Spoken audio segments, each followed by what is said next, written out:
সঁচা যদি ৰিণিকী ভূঞা শৰ্মাক গুলি মাৰি ফাল্টু কথা হয় তাত লেংগুৱেজ ভুল বানান ভুল কিমান আৰু ফটোশ্বপ কৰিব কংগ্ৰেছে গম পালে যে ইয়াক আৰু বলে নোৱাৰি এতিয়া ডুপ্লিকেট কাগজ বনোৱা আৰম্ভ কৰিছে আজি ৰাতি থানাত আমি কেছ দিম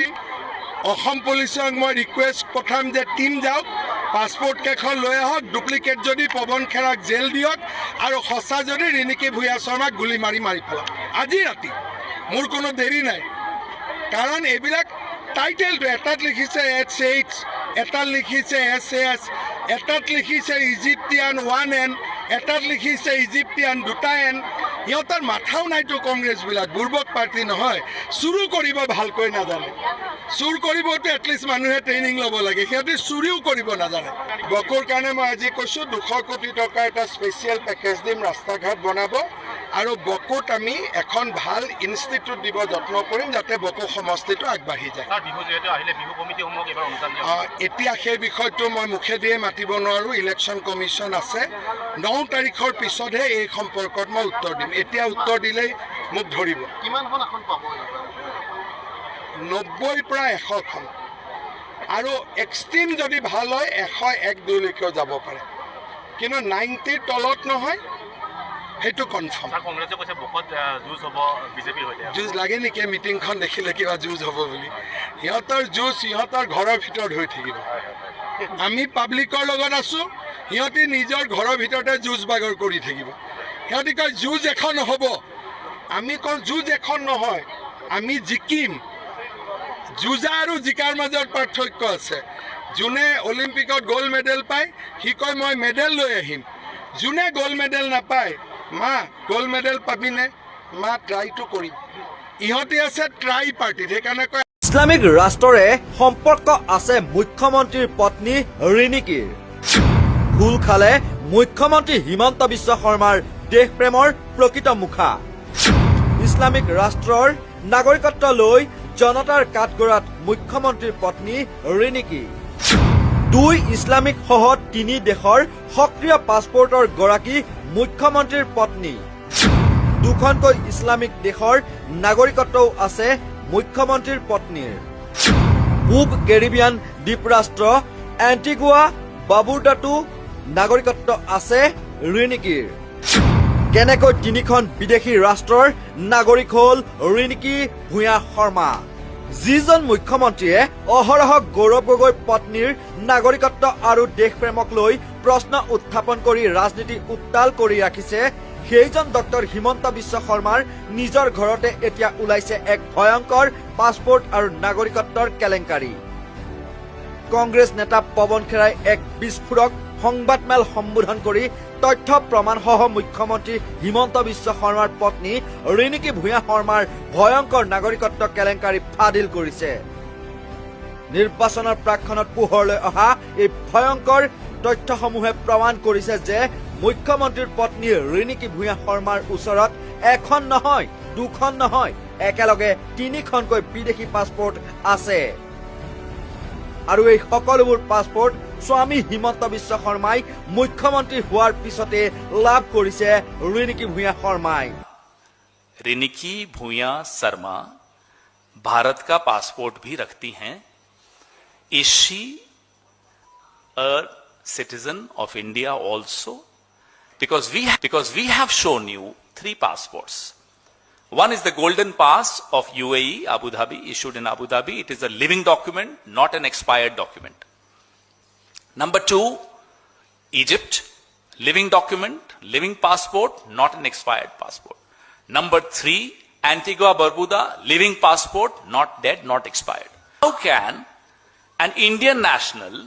have 3 passports of 3 different countries? दूसरों को तो नसीहत और खुद मियां फजीहत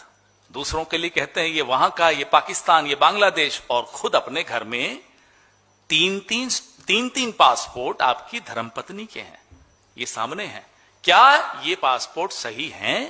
ये अब इन्हें बताना है। আশ্চৰ্যকৰ কথাটো হ'ল যিগৰাকী মুখ্যমন্ত্ৰীয়ে মুছলমানৰ বিৰুদ্ধে ঘৃণা আৰু ধৰ্মীয় মেৰুকৰণৰ ৰাজনীতি কৰি আহিছে সেইগৰাকী হিমন্ত বিশ্ব শৰ্মাৰ ধৰ্মপত্নীৰ ওচৰত কেনেকৈ দুখনকৈ ইছলামিক দেশৰ পাছপোৰ্ট আছে তাক লৈ এতিয়া ৰাজ্যজুৰি তীব্ৰ প্ৰতিক্ৰিয়াৰ সৃষ্টি হৈছে। ফাদিল হোৱা তথ্য অনুসৰি ৰিণিকী ভূঞা শৰ্মাৰ ওচৰত ইছলামিক ৰাষ্ট্ৰ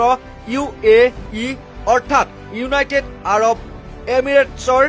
গোল্ডেন কাৰ্ডৰ লগতে ইজিপ্ত আৰু পূব কেৰিবিয়ান দ্বীপৰাষ্ট্ৰ এণ্টিগুৱা বাৰ্বুডাৰ দৰে দেশৰ সক্ৰিয় পাছপোৰ্ট আছে। ভাৰতীয় সংবিধান আৰু আইন অনুসৰি য'ত দ্বৈত নাগৰিকত্ব সম্পূৰ্ণৰূপে নিষিদ্ধ তাত এখন ৰাজ্যৰ মুখ্যমন্ত্ৰীৰ পত্নীয়ে এনেদৰে একাধিক দেশৰ নাগৰিকত্ব আৰু পাছপোৰ্ট কুক্ষিগত কৰি ৰখাটো কেৱল চৰম বেআইনী কাৰ্যই নহয়, ই দেশৰ নিৰাপত্তাৰ প্ৰতিও এক ডাঙৰ প্ৰত্যাহ্বান বুলি বিবেচিত হৈছে। কংগ্ৰেছ নেতা পৱন খেৰাই এই সংবাদমেল সম্বোধন কৰি আনৰ পত্নী আৰু যুৱ নেত্ৰীৰ পিতৃ মাতৃক লৈ বিতৰ্কিত মন্তব্যৰে নিৰ্বাচনী বৈতৰণি পাৰ হ'ব খোজা মুখ্যমন্ত্ৰীগৰাকীৰ মুখত যেন চূণ সানিলে। গৌৰৱ গগৈৰ পত্নী এলিজাবেথ কলবাৰ্ণৰ বিৰুদ্ধে নাগৰিকত্বৰ প্ৰশ্ন তুলি যিগৰাকী হিমন্ত বিশ্ব শৰ্মাই অসমৰ আকাশ বতাহ কঁপাই তুলিছিল সেইজন মুখ্যমন্ত্ৰীয়ে এতিয়া নিজৰ পত্নীৰ 3খনকৈ বিদেশী পাছপোৰ্টৰ ৰহস্যৰ উত্তৰ দিবলৈ সাহস কৰিবনে বুলি প্ৰশ্নৰ উদয় হৈছে। স্বামীক মুখ্যমন্ত্ৰীৰ আসনত বহুৱাই ৰাখি ৰিণিকী ভূঞা শৰ্মাই ভাৰতত থাকি ভাৰতত বেপাৰ কৰি পাহাৰসমত ধন সম্পত্তি গঢ়ি ভাৰতীয় সুযোগ সুবিধা গ্ৰহণ কৰি বিদেশী ৰাষ্ট্ৰৰ পাছপোৰ্টৰ লগতে নাগৰিকত্ব লাভ কৰাৰ তথ্য ফাদিল হোৱাৰ পিছতে এতিয়া দেশজুৰি তুমুল চাঞ্চল্যৰ সৃষ্টি হৈছে। কাৰণ ই কেৱল এগৰাকী ব্যক্তিৰ নাগৰিকত্বৰ বিষয় নহয়, ই ৰাষ্ট্ৰীয় নিৰাপত্তাৰ সৈতে জড়িত অতি সংবেদনশীল বিষয়। দেশৰ নিৰাপত্তাজনিত এই সংবেদনশীল বিষয়টোত কেন্দ্ৰীয় গৃহ বিভাগৰো এক সন্দেহজনক ভূমিকা থকাৰ অভিযোগ উত্থাপিত হৈছে। কংগ্ৰেছ নেতা পৱন খেৰাৰ মতে গৃহমন্ত্ৰী অমিত শ্বাহে হিমন্ত বিশ্ব শৰ্মাক নিজৰ তুলনীয়া পুত্ৰৰ দৰে জ্ঞান কৰে। পুত্ৰবধূৰ লগতে পুত্ৰ স্নেহৰ বাবেই গৃহমন্ত্ৰী অমিত শ্বাহৰ গৃহ বিভাগে ৰিণিকী ভূঞা শৰ্মাৰ এই ভয়ংকৰ আইন উলংঘনৰ দিশটো জানি বুজিও চকু মুদি আছে। কেন্দ্ৰীয় চৰকাৰৰ আশীৰ্বাদতে মুখ্যমন্ত্ৰীৰ পৰিয়ালে আইনক বৃদ্ধাংগুষ্ঠত দেখুৱাই বিদেশত নিজৰ বাবে সুৰক্ষিত আশ্ৰয়স্থল গঢ়ি তুলিছে নেকি? কংগ্ৰেছৰ লগতে দেশবাসীৰ মনতো এই সংবেদনশীল স্পৰ্শকাতৰ গভীৰ প্ৰশ্নৰ উদয় হৈছে। जो इन्होंने नहीं बताया, क्या अमित शाह जो गृह मंत्री हैं और सुनते तो हैं, पूरा देश ये जानता भी है कि हिमंता बिस्वा शर्मा